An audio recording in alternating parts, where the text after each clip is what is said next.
Hello there.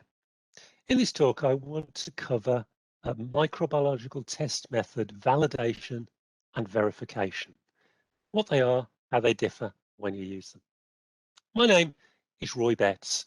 I'm Research Fellow at Camden BRI, an independent food technology and consultancy organisation in the UK. And I also chair the Microval General Committee. Microval is an organisation that validates new microbiological test methods. And that allows me to talk about validation from that particular role.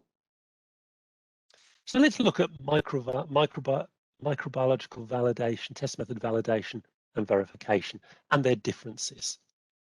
Well, test method validation is measuring the performance characteristics of a test method. It's done once by a single expert laboratory. And basically it shows that the method works. It compares the results of the new method with the results that are obtained from a standard reference method. And it's showing that the method actually works in the hands of the expert laboratory. It gives confidence that the method is fit for use. Verification, on the other hand, is comparing the performance of a new method in a single laboratory, the user laboratory, to performance that's seen during the validation of the method. So this verification should be done by all laboratories that are using methods for routine testing. And it shows if that one single user laboratory, the lab that's using the method, can use the method and get the correct results. So validation is done once by an expert laboratory to prove a method works. Verification is done by all user laboratories to show that they can use the method and get the correct results. So let's go talk about validation. Now, validation tends to be done using a very standardized validation protocol. And such a protocol is this international standard 16140 Part 2, which covers the validation of proprietary or kit-based microbiological test methods. And what validation is doing is comparing the new method against a known reference method, for example, an international standard. And it's trying to prove that the new method is giving equivalent results to the standard reference method. As I said before, it's done only once by a single expert laboratory, such as Camden BRI. Camden BRI are an expert validation laboratory for ISO 16140 validations by Microval. And it's managed by an independent validation and certification body. And an example of that certification, validation and certification body is Microval, independent of the laboratory doing the work, independent of the manufacturer of the test methods. And that independence gives the credibility behind the method validation. Now, the validation, according to ISO 16140, is divided into two separate parts. The first part is known as the methods comparison study. The methods comparison study is designed to compare the results of the new method with those of the reference method that is designed to do the same thing. That methods comparison study is done by a single expert laboratory. As I said, Camden are an expert laboratory for doing microval validations. Once that methods comparison study is complete and we know the results, we move on to doing the inter-laboratory study. Now, the inter-laboratory study is a study that's done by a number of collaborating laboratories. It's organized by the single expert laboratory. And basically what that expert lab does is it prepares food samples containing the microorganisms or the group of microorganisms that are being tested by the methods. And it sends the inoculated food products around to those 8 to 10 collaborating laboratories. They test those foods with the reference method and the new method, and they send the results back to the expert laboratory. It's known as a blind study because the labs do not know what samples they're handling and whether they're contaminated or not. And the results will then be analysed by the expert laboratory. So what sort of things do we look for within the methods comparison study that's done by the expert lab when doing validations? Well, in qualitative methods, presence or absence tests, we're looking for things like the test method sensitivity, the relative level of detection, and the inclusivity and the exclusivity within the test. Which organisms does it detect and which does it exclude from the test? In quantitative methods, enumeration tests, we're looking for things like the relative trueness, the accuracy profile, the limit of quantification, the lowest level that organisms can be counted. And again, the inclusivity and the exclusivity, which organisms or groups are included and which are excluded from the test results. In the interlaboratory study, as I said before, the expert lab prepares contaminated samples and sends them to the collaborating laboratories. Those laboratories analyze those contaminated samples with both the reference method and the new method that's been validated, and they send the results back to the expert laboratory for analysis. And the statistical analysis is done by that expert lab. And the results will then be presented to the microval technical committee for them to look at the results and to confirm or not whether extra work needs to be done or the method is indeed valid for use. As I said, the expert lab does the statistical analysis. The validation certification body, for example, microval, then checks those results, and then a certification body, if the results are correct, the certification body will assess and check that the results are able to meet the requirements of ISO 16140 and will certify that the method is valid and gives equivalent results to the reference method. One thing to note when you're looking at validation certificates and validations is that all validations have a scope, and the scope tells you what food types are included in the validation. So what foods is it valid to test? And what organisms are going to be detected? And what sample sizes can be used within when using the new method? Now, this is an example of a validation certificate. It's a microval validation certificate. Certification bodies Lloyd's Register. And it's basically, it will tell you all the details you need to know about that certification. So in this particular one, it tells you that it's a microval certificate. It tells you that the reference method used was the ISO method for detecting a presumptive Bacillus cereus. The scope is a broad range of foods, so it's not one food or another. It's a broad range of food, and it tells you that it's been validated in accordance with ISO 16140.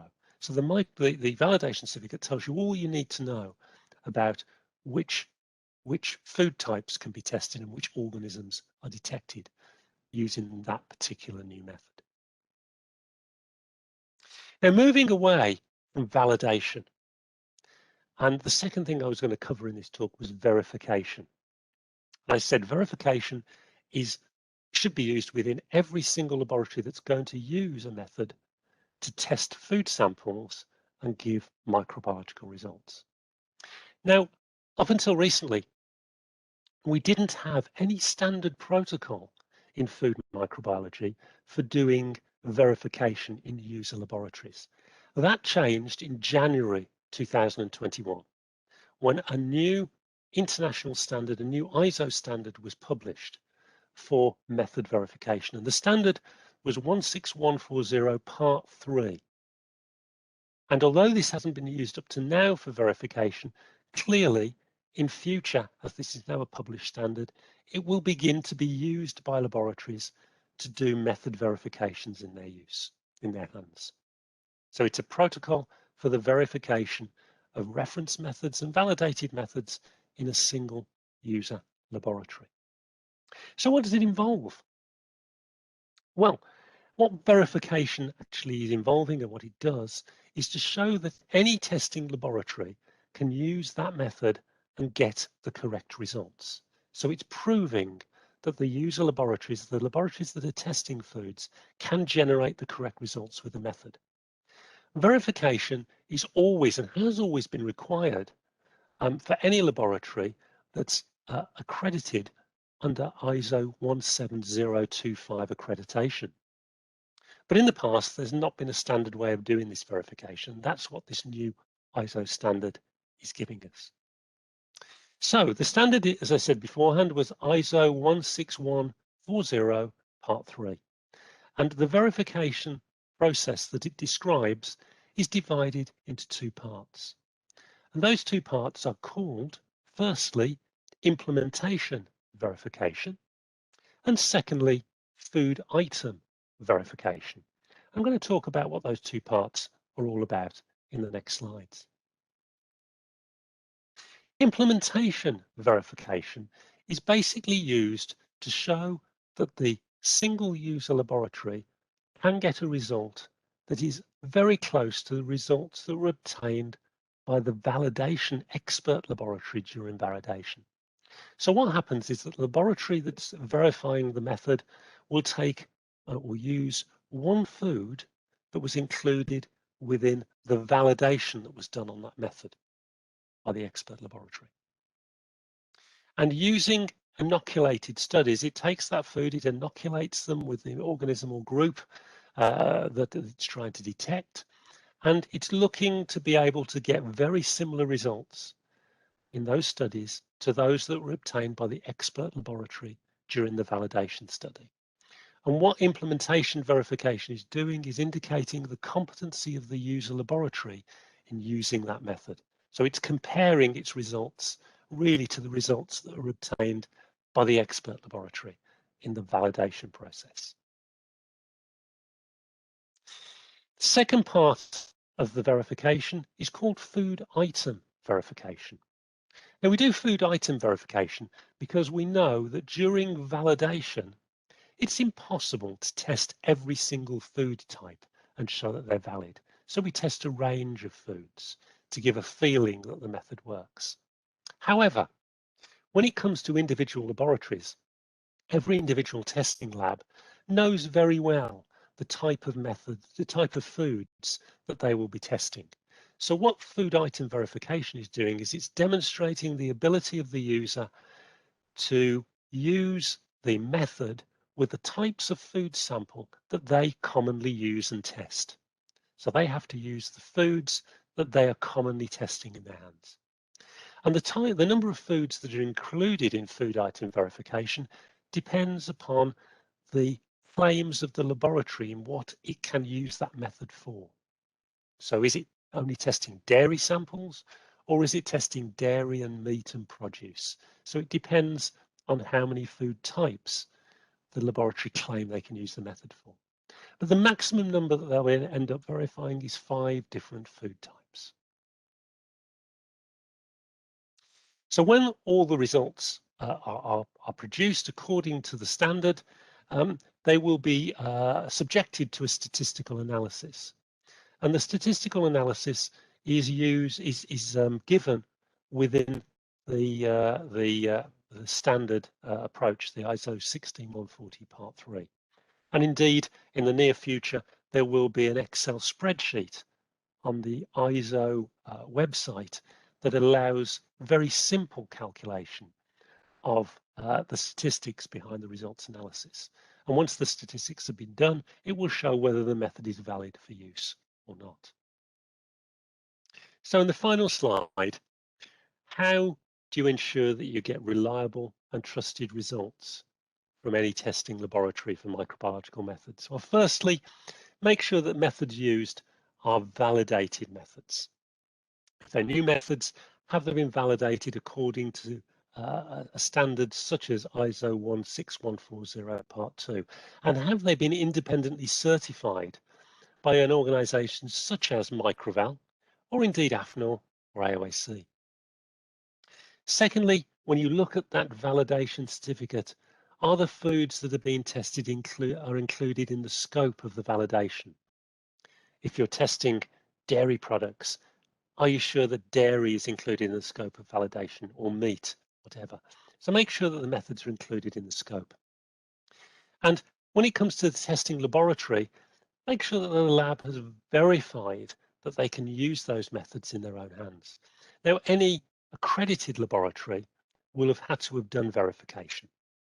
This would have been done in a variety of ways in the past, but in the future, we're going to see a greater use of that other standard, ISO 16140 Part 3, the verification of methods in single laboratories. And that's going to be the way it will be done in the future. So make sure methods have been verified to show that the user laboratory can use them properly and get correct results. And finally, of course, I've talked about laboratory accreditation. Are the laboratories accredited according to the requirements of ISO 17025, the laboratory accreditation standard? And that standard will show that the quality systems and equipment, etc., are in place and being used properly in those labs, and indeed that the methods are included in the scope of the lab's accreditation. So are they accredited for those particular methods you wish them to use?